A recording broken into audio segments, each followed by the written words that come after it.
오늘도 함께 새벽을 깨워 기도하는 우리 모든 성도들의 삶 가운데 하나님이 나타나 도우심으로 말미암아 여전히 하나님을 찬양할 수 있는 귀한 은혜가 임하기를 축복합니다.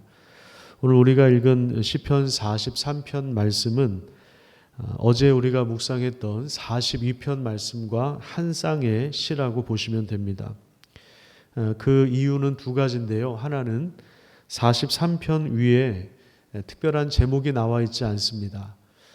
그리고 두 번째는 마지막 5절에 보면 내 영혼아 내가 어찌하여 낙심하며 내 속에서 불안해하는가 너는 하나님께 소망을 두라 라고 하는 이 말씀이 42편의 5절과 11절에 그 동일한 내용이 반복되기 때문에 그렇습니다. 어제 말씀드린 대로 시편 42편 그 제목을 보시면 고라 자손의 마스길이라고 나오는데요. 고라 자손은 레위 족속들입니다. 하나님을 예배하는 일에 그 함께했던 그 성전에서 봉사했던 레위 자손들입니다. 마스길이라고 하는 것은 이제 음악 용어인데 여기 교훈이라는 주석에 뜻이 나와 있긴 하지만 정확하게 알기는 어렵습니다. 시인은 42편에서 고백했던 것처럼 지금 그 성전이 없는 이방 땅에 바벨론 나라에 이제 포로로 붙들려 가서 마치 그 바다의 두려움, 그 거친 바다의 두려움과 그 파도와 물결이 휩쓸려 가는 듯한 그런 불안감에 노출되어 있다는 사실들을 우리가 보게 됩니다. 또 오늘 본문 1절과 그 2절에 나와 있는 것처럼 경건하지 아니한 나라에 대하여 내 송사를 변호해 달라고 하고 또 간사하고 불의한 자에게서 나를 건져 달라고 하고 또 원수의 억압으로 말미암아 슬프게 다니는 그런 상황들 이런 그 극심한 어려움에 처해 있다는 사실들을 우리가 보게 됩니다. 우리가 이런 저자는 이런 상황 속에서 두 가지 기도 제목을 가지고 하나님 앞에 요청을 하고 있는데 첫 번째는 하나님께서 나를 변호해 달라는 것입니다. 1절 처음 문장을 보시면 하나님이여 나를 판단하시되 경건하지 아니한 나라에 대하여 내 송사를 변호해 주십시오. 이렇게 이야기합니다. 나를 판단해 달라고 하는 것은 하나님이 이제 판결을 해 달라는 그런 이야기입니다. 변호해 달라는 그러한 요청입니다. 시인은 원수들에게 둘러싸여 있고 그 주변에 경건하지 아니한 사람들에게 둘러싸여 있어서 억압과 압제를 당하고 있습니다. 마치 소송을 당해서 분쟁 가운데 있는 것처럼 복잡한 위기 속에 억눌려 있습니다. 굉장히 억울한 상황을 맞이하고 있습니다. 이렇게 소송에 휘말려 본 경험이 있으신 분들은 이것이 어떠한 두려움인지 아마 조금이라도 감을 잡으실 것이라고 생각을 합니다. 굉장히 억울하고 또 그 마음이 복잡하고 거기에 이제 억눌릴 수밖에 없는 그런 상황에서 하나님은 가장 정확한 판결을 내리는 변호사임을 고백하고 있습니다. 변호자가 되신다는 사실을 고백하고 있습니다. 우리 교회는 매일 성경이라고 하는 책으로 함께 큐티를 하고 있는데 지금 우리가 보고 있는 이 본문이 매일 성경, 여러분들이 아마 가지고 계신 분들은 잘 아시겠지만 이 매일 성경을 가지고 우리가 함께 말씀을 묵상하고 있습니다. 혹시 지금 매일 성경을 갖고 계신 분들은 책을 펴서 왼쪽을 한번 보시면 우리가 말씀을 이렇게 오른쪽에는 이제 본문이 나와 있는데 본문을 좀 소리내서 몇 번 묵상하는 것이 필요합니다. 그러면서 우리가 이제 던져야 할 질문이 두 가지가 있는데요. 매일 성경 가지고 있는 분들 왼쪽을 보시면 이런 질문이 나와요. 첫 번째로 우리가 질문을 해야 될 게 뭐냐면 하나님은 어떤 분이신가라고 하는 질문입니다. 그러니까 우리가 말씀을 묵상하면서 우리가 첫 번째로 던져야 할 질문이 하나님은 어떤 분이신가라고 하는 것입니다. 그러니까 오늘 본문 1절을 보면요.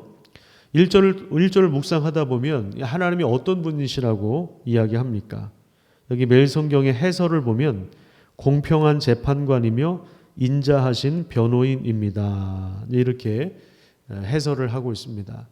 그래서 여러분들이 성경을 먼저 묵상을 하신 다음에 해설을 참조하시고 해설을 읽으신 다음에 그 관련 구절을 다시 한번 묵상하면 훨씬 더 그 풍성한 의미를 발견할 수가 있습니다. 그래서 첫 번째 질문이 하나님은 어떤 분이신가라고 하는 그런 질문이고요. 그래서 오늘 항상 본문을 통해서 하나님 어떤 분이신가 이거를 찾아야 합니다. 뭐 억지로 찾을 필요는 없고 그 본문에 그 말씀이 나와 있는 대로 하나님은 우리를 판단하시는 분이고 판결하시는 분이고 우리의 변호자가 되시는구나. 우리의 송사에 대하여 변호하시는 분이시구나. 1절에 그렇게 나와 있는 대로 하나님 이런 분이시구나. 이것을 먼저 확인하고 인식하는 것이 중요합니다. 그 다음에 두 번째 질문은 나에게 주시는 교훈이 무엇인가? 우리 공동체 안에서 주시는 교훈이 무엇인가? 이것을 우리가 또 발견하는 것이 중요합니다.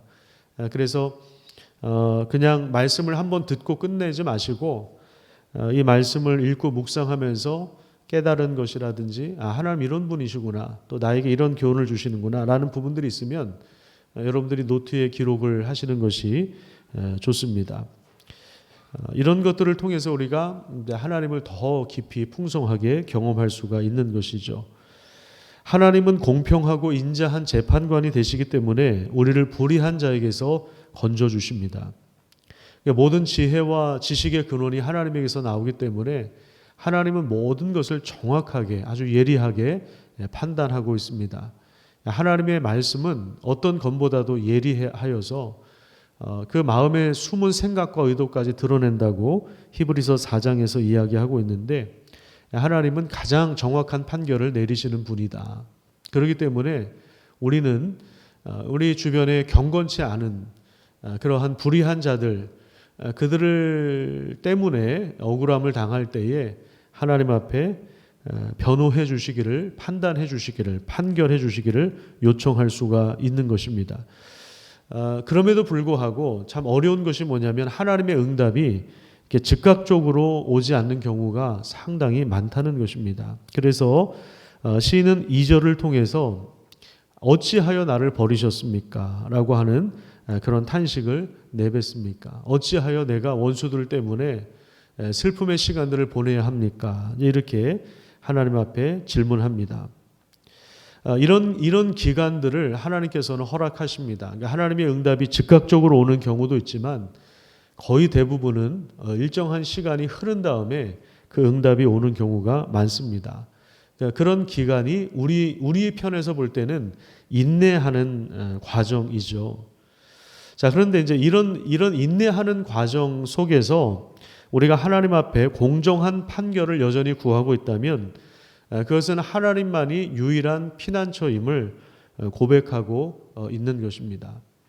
그러니까 어제 본문 42편 6절과 7절을 통해서도 우리가 확인한 바와 같이 지금 시인이 처한 환경은 마치 이렇게 파도가 치고 물결이 나를 휩쓸어가는 그러한 상황입니다. 또 오늘 본문 1절에서 우리가 확인한 것처럼 1절과 2절을 통해서 확인한 것처럼 우리 주변에 그 시인의 저자의 주변에 경건치 않은 사람들이 굉장히 많이 포진되어 있고 원수들의 억압이 있는 상태입니다. 그러니까 시인의 입장에서 볼 때는 지금 운신의 폭이 굉장히 좁은 거예요. 운신의 폭이 굉장히 좁아요. 그래서 마음이 상해 있습니다. 마치 죽음을 토해내는 것 같은 그러한 그 죽음의 그 신음소리가 저절로 나오는 그러한 어려운 상황이에요. 운신의 폭이 그렇게 많지 않은 그런 상황 속에서 그래도 기도할 힘이 남아있다면 우리는 하나님만이 우리의 유일한 피난처이심을 고백하고 있는 것입니다. 이런 상황에서 시는 두 번째 기도를 드립니다. 3절과 4절입니다. 무엇을 요청하고 있냐면 주의 빛과 진리를 보내주십시오. 이렇게 요청을 합니다. 그래서 내가 기쁨으로 하나님 앞에 나아가 예배하기를 간청하고 있습니다. 빛과 진리가 필요한 이유는 슬픔 때문에 슬픔 때문에 어두움 가운데 처해 있는 사람들에게 빛이 필요한 것이고, 그리고 불의한 자들 때문에 압제를 당하는 상황에서는 그러니까 진실을 말하는 거죠. 진실이 필요한 것입니다. 사람들은 거짓 소문들을 퍼뜨릴 수 있지만 하나님은 진실을 알고 계십니다. 우리가 하나님을 예배하는 자리에서 하나님 우리에게 빛과 진리를 보내주십니다. 또 반대로 하나님이 빛과 진리를 우리에게 보내주시기 때문에 우리는 하나님을 예배할 수가 있는 것입니다. 시인은 다시 한번 자신에게 주장하고 있습니다. 5절을 보시면 내 영혼아 내가 어찌하여 낙심하여 불안해하는가. 나는 하나님께 소망을 두라. 그가 나타나 도우심으로 말미암아 내 하나님을 여전히 찬송하리로다.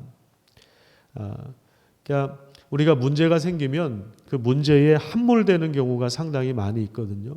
그 문제에 이렇게 파묻히는 거죠. 문제에 파묻혀서 이렇게 감정, 우리의 마음 이것이 완전히 그 불안이나 공포나 두려움이나 여기에 이제 포로가 되어 있는 경우가 상당히 많이 있습니다.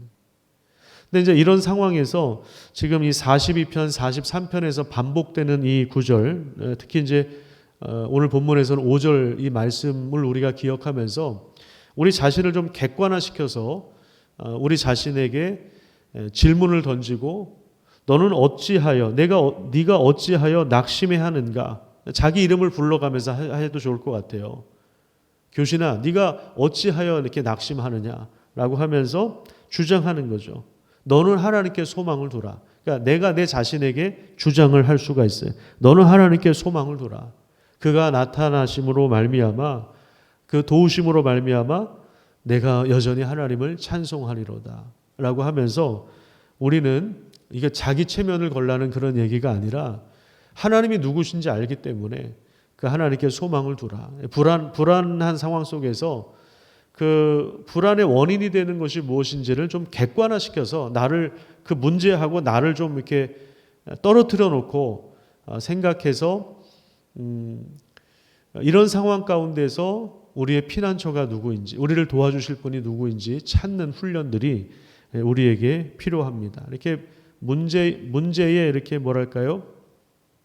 거기 딱 함몰되어 버리면 거기서 헤어나오지 못하는 경우가 상당히 많이 있습니다. 그래서 그럴 때는 절대로 판단을 내리거나 다른 사람에게 말을 하거나 그러면 안 됩니다. 실수할 가능성이 상당히 많습니다. 굉장히 이렇게 좀 객관화시켜서 이성적으로 좀 차갑게 이렇게 자기 자신을 대하는 것이 필요합니다.